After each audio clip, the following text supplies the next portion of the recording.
شوف هذا نادي هامبورغ الرياضي. هذا ملعب ثانوي مو الملاعب هذه هنا عندهم 10 ملاعب. هذا ملعب ثانوي فقط للهواة، أما المحترفين فعندهم مكان ثاني جنب ملعب الشعب. شوف شلون صدفة همتنا عندهم ملعب الشعب اسمه فولك ستاديوم. شوف 10 ملاعب يدربون هنا فقط هذول الشباب الهواة والنوادي اللي راح يصيرون محترفين، اللاعبين اللي راح يصيرون محترفين يسموهم اللايستون.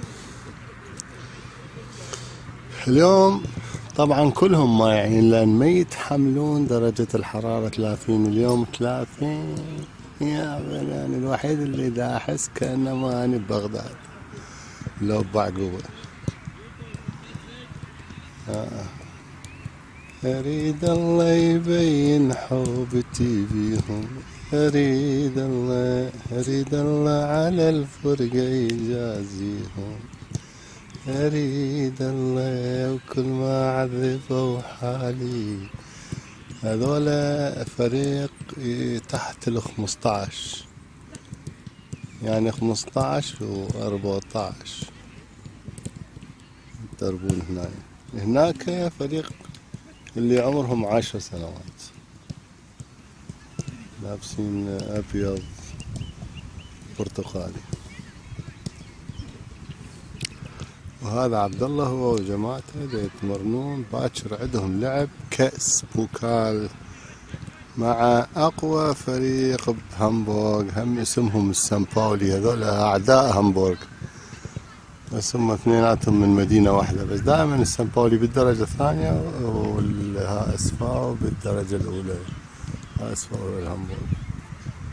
احنا ساكنين قريب على المطار. شوف الطيارات كل ما تفوت منا صار 30 سنة كل ما تفوت ابوا عليه. شوف ما اعرف اذا تطلعها او ما تطلع الطيارة قد حلوة كبرها.